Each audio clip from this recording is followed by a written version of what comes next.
சிறப்பு நீதிமன்றம் விதித்த தண்டனையை எதிர்த்து எஸ்வி சேகர் தாக்கல் செய்த மனு மீதான தீர்ப்பை தேதி குறிப்பிடாமல் சென்னை உயர்நீதிமன்றம் தள்ளி வைத்தது. 2018 பெண் பத்திரிகையாளர்கள் குறித்து தரக்குறைவாக விமர்சிக்கப்பட்டதை நடிகர் எஸ்வி சேகர் தனது முகநூல் பக்கத்தில் பகிர்ந்திருந்தார்.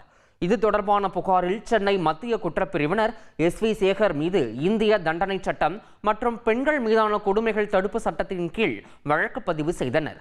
இந்த வழக்கை விசாரித்த சென்னை எம்பி எம்எல்ஏ மீதான வழக்குகளை விசாரிக்கும் சிறப்பு நீதிமன்றம் எஸ்வி சேகருக்கு 1 மாதம் சிறை தண்டனையும் 15,000 ரூபாய் அபராதமும் விதித்து தீர்ப்பளித்தது. இதை எதிர்த்து சென்னை உயர்நீதிமன்றத்தில் எஸ்வி சேகர் தாக்கல் செய்த மேல்முறையீடு வழக்கு நீதிபதி வேல்முருகன் முன்பு விசாரணைக்கு வந்தது.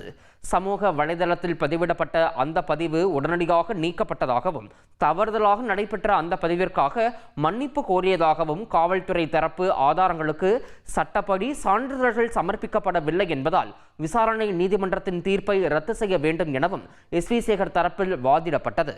அனைத்து தரப்பு வாதங்களையும் கேட்ட நீதிபதி மனு மீதான தீர்ப்பை தேதி குறிப்பிடாமல் தள்ளி வைத்தார்.